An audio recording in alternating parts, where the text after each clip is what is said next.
रहीम अस्सलाम वालेकुम। Expose the disease में आप सब लोगों को एक बार फिर आज मैं आपके लिए इस्थमा टॉपिक जो है डिज़ीज़ लेकर आई हूँ। आज हम इसको डिटेल में पढ़ेंगे। आई एम सॉरी, कल मैं आपके लिए जो डिज़ीज़ है वो डिस्क्राइब नहीं कर सकी क्योंकि कल मेरे कॉलेज मुझे जाना था, क्लिनिकल डे था, मैं कॉलेज गई थी तो I was too much busy हो, सो मैं एक्सक्यूज़ करती हूँ।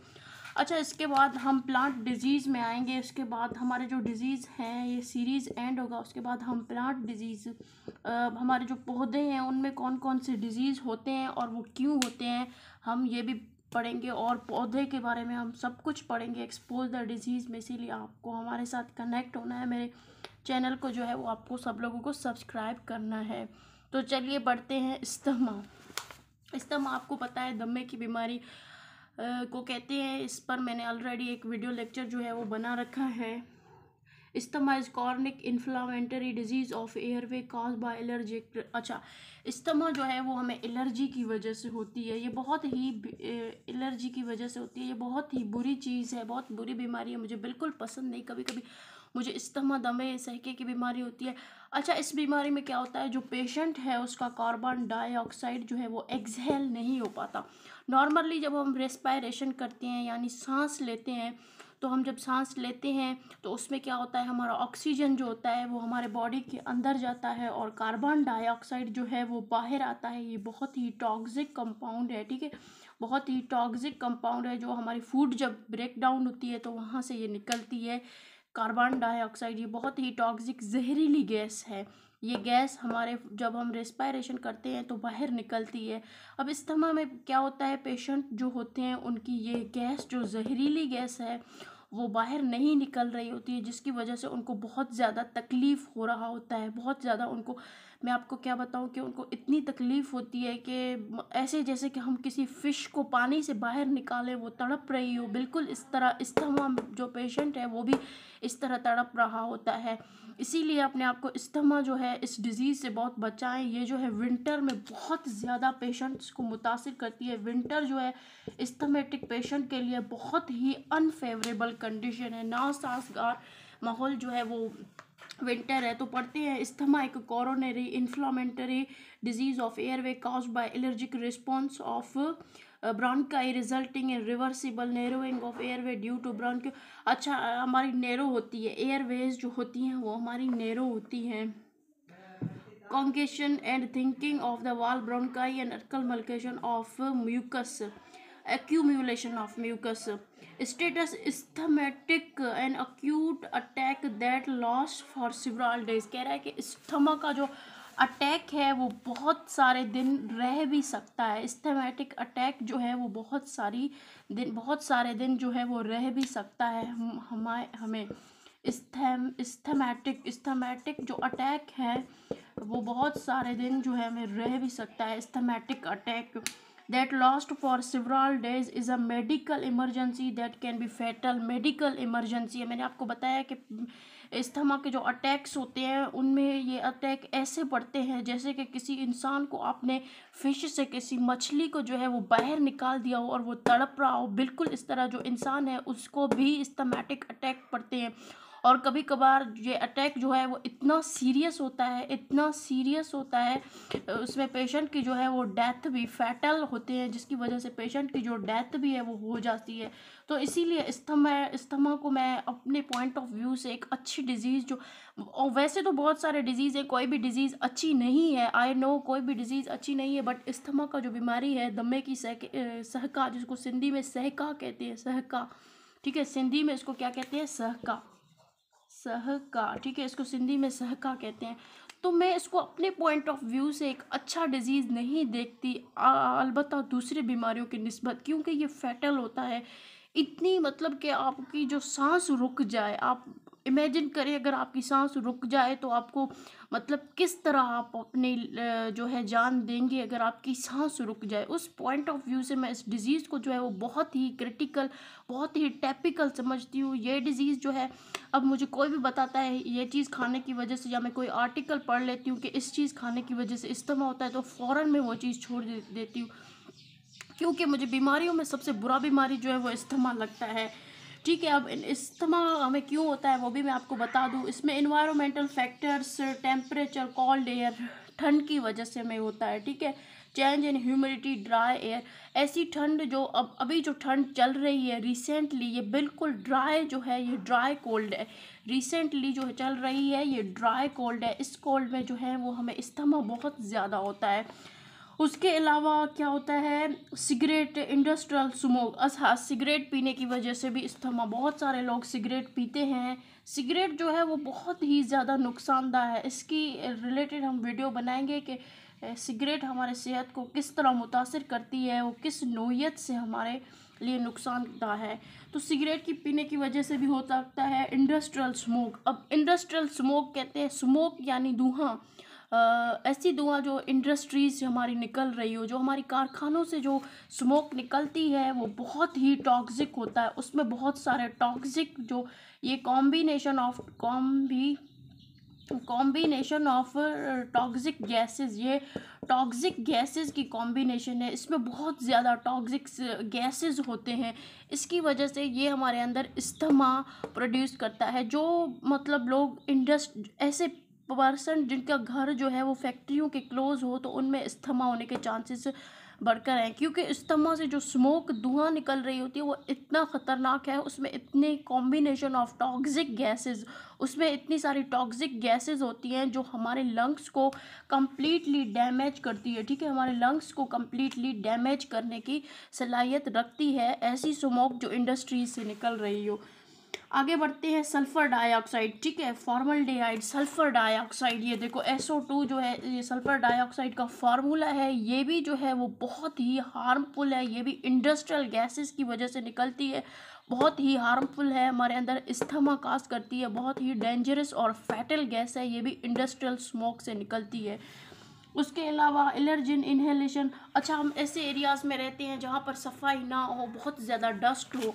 अगर इस्थमेटिक जो पेशेंट है वो डॉक्टर के पास जाएगा तो डॉक्टर उसे झाड़ू, अगर वो फीमेल है तो डॉक्टर उसे झाड़ू लगाने से मना करेगा, परफ्यूम वगैरह से मना करेगा, क्योंकि डस्ट इन्हेलेशन की वजह से भी इस्थमा होती है। ठीक है, डस्ट इन्हेलेशन की वजह से भी जो है वो इस्थमा हो जाती है।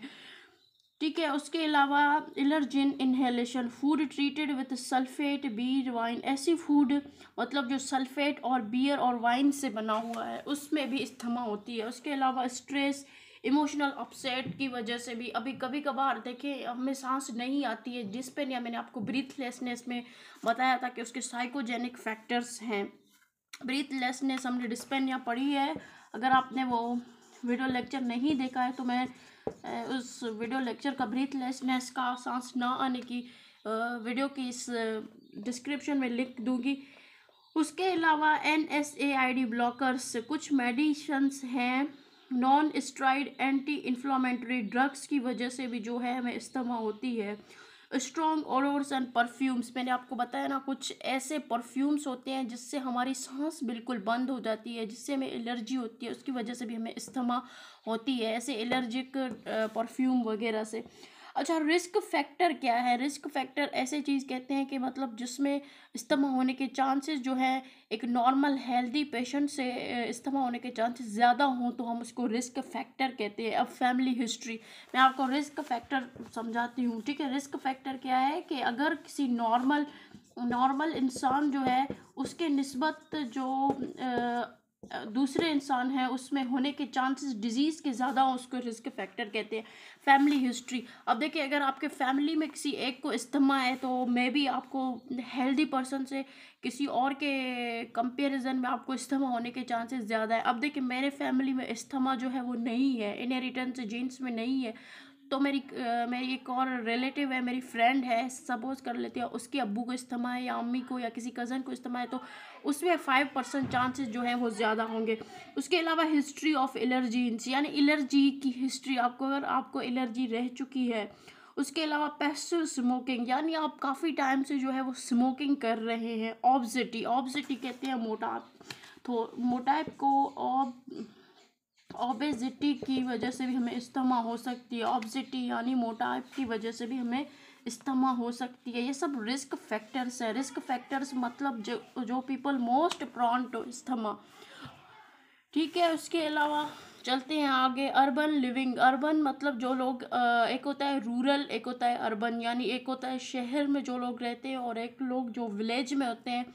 तो जो लोग अर्बन में बहुत ज़्यादा रहते हैं, अर्बन और रूरल, अर्बन कहते हैं विलेजेस को आई थिंक, जो लोग विलेजेस में रहते हैं। लो बर्थ वेट, ऐसे बच्चे जिनकी बर्थ जो है कम, मतलब के बच्चे की जो बर्थ होती है उसकी नॉर्मल बर्थ होती है, उसकी एक स्पेसिफिक वेट होती है, उससे कम अगर किसी बच्चे की वेट हो पैदाइश के वक्त तो हम उससे लो बर्थ वेट कहते हैं, वो भी अस्थमा को लीड करता है। रेगुलर यूज़ ऑफ NSAID, अब अच्छा ये है एन, रेगुलर यूज़ ऑफ NSAID यानी non steroid anti inflammatory drugs. ये एक ड्रग्स की ग्रुप है, ड्रग्स कहते हैं दवाइयों की, ठीक है, दवाइयों की ये एक ग्रुप है दवाइयों की, ठीक है। इन ग्रुप और इन दवाइयों के ग्रुप को रेगुलरली यूज़ करने की वजह से भी आपको अस्थमा हो सकती है, ठीक है। उसके बाद टाइप्स ऑफ अस्थमा, अस्थमा के दो टाइप्स हैं, एक एक्सट्रांजिक एलर्जिक और नॉन एक्सट्रांजिक यानी एलर्जिक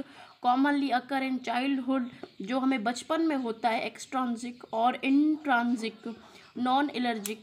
एक्सट्रांजिक एलर्जिक है, इंट्रांजिक नॉन एलर्जिक है, जो हमें 35 ईयर्स के बाद होती है, ठीक है। एक मिनट में आपको उसको प्रॉपरली समझा लूँ।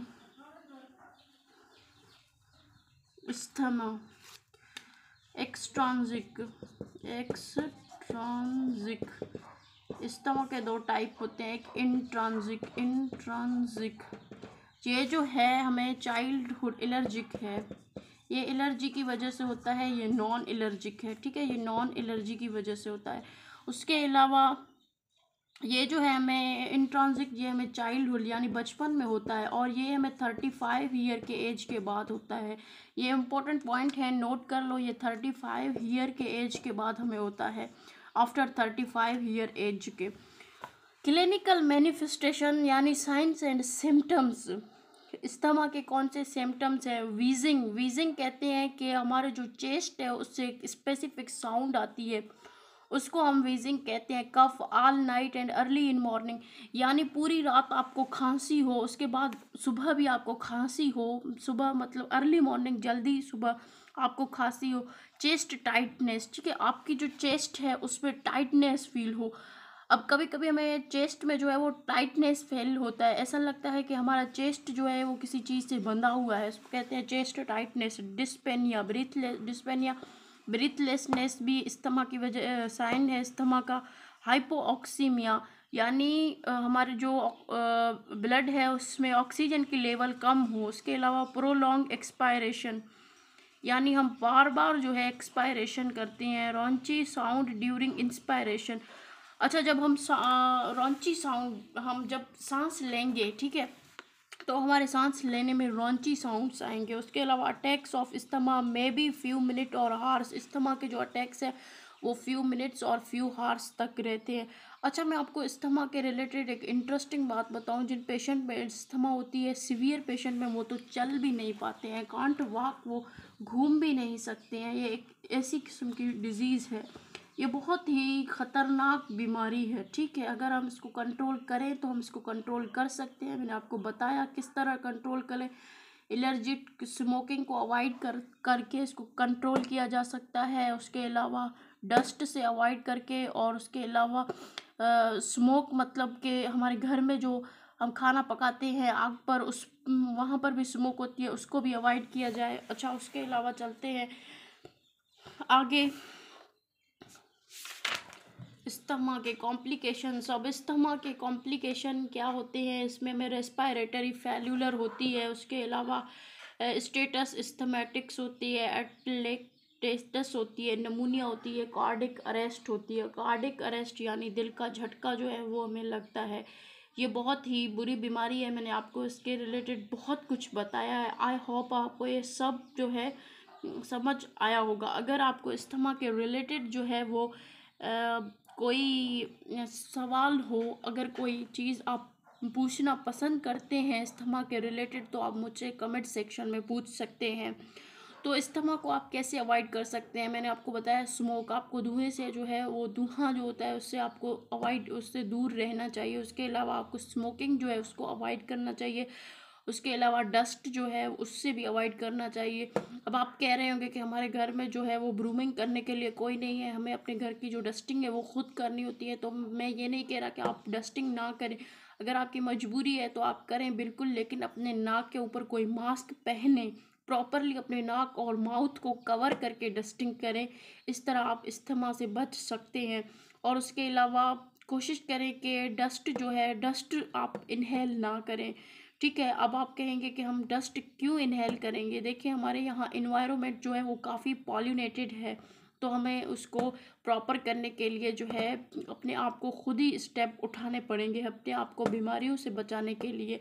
तो आई होप आपको अस्थमा की ये वीडियो लेक्चर जो मैंने इतना बड़ा बीमारी आपको बताया, उसके सिम्टम काजेज़ वगैरह सब कुछ बताया, आपको समझ आया होगा। अगर आपको ये वीडियो अच्छी लगे तो मेरे चैनल को लाइक करें, अगर ज़्यादा अच्छी लगे तो प्लीज़ सब्सक्राइब करना। आपके एक सब्सक्राइब करने से जो है मेरी बहुत ज़्यादा हौसला अफजाई होगी।